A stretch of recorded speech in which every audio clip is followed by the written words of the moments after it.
Let's talk about something that's been bothering a lot of people, especially if you've ever wondered why the Democratic Party keeps losing working class voters. It's a problem that's been staring us in the face for years, and yet every election cycle, we've act surprised when working class people start drifting away from the party that's supposed to have their backs. And it's about whether the Democratic Party, a party that once stood as a champion of the people, can once more reclaim that mantle. For decades, the Democrats were the party of the working class. If you were a factory worker, a coal miner, a union member, chances are you voted blue. The party fought for better wages, stronger unions, social safety nets, things that actually made life easier for everyday Americans. But somewhere along the way, things changed. Take a look at who the Democratic Party caters to now. You'll see a shift toward an alliance with professionals, college educated voters, and corporate interests. That's not just my opinion, it's something political analysts have been pointing out for years. As Democrats leaned into being the party of urban elites, they started losing touch with the people who actually built this country, and those people noticed. Think about it. When was the last time you heard Democrats talk seriously about bringing back manufacturing jobs, or standing up to corporations that exploit workers? Sure, you get an occasional soundbite about their fair wages or taxing the rich, but when it comes down to it, policies often take a back seat to cultural issues, and economic concerns get drowned out in the noise. This is where the Republican Party, despite all of its contradictions, has managed to make inroads.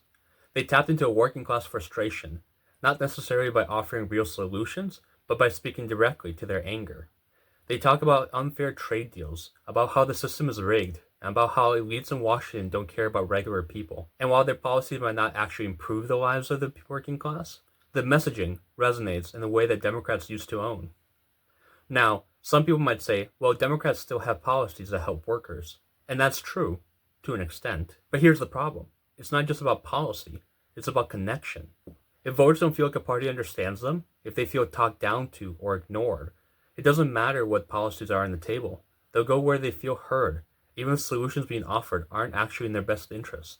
So how do we get here? Well, part of it has to do with the party's deepening ties to big business. The Democratic establishment, particularly over the last few decades, has embraced Wall Street, Silicon Valley, and corporate donors.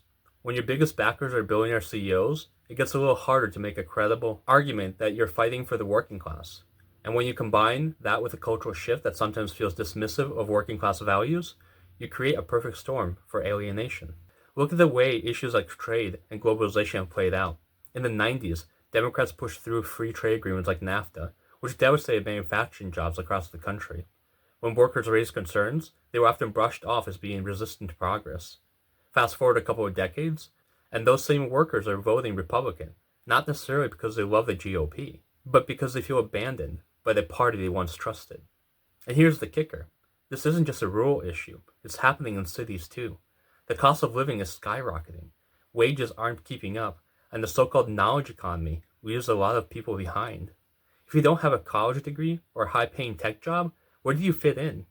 If you're struggling to pay rent or medical bills, does it really matter if the politicians in charge say they support working people while cozying up to big donors? The reality is a lot of people don't think so. That's why we've seen a rise in populist movements on both the left and the right. The appetite for real economic change is huge, but the Democratic Party often hesitates to fully embrace it. And when they do, it's usually from a candidate who are seen as outside the establishment, like Bernie Sanders or the progressive wing of the party. Meanwhile, the establishment keeps trying to win over suburban moderates while bleeding working class support. So what's the way forward? If the Democratic Party actually wants to be party of the working class again, it needs to prove it. Not just with policy, but with action and connection. That means breaking ties with corporate donors, setting up for unions in a meaningful way, and making economic justice the core of their message. It means showing up in places that have been ignored for too long, not just during election season, but year-round. It means listening, and I mean really listening, to working people and proving that their concerns matter. Because here's the thing.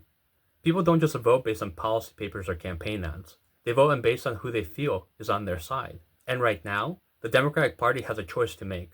Keep moving forward the corporate-friendly center, or actually fight for the people who've built this country. If they choose the latter, they might just rebuild the coalition that once made them a party of the working people.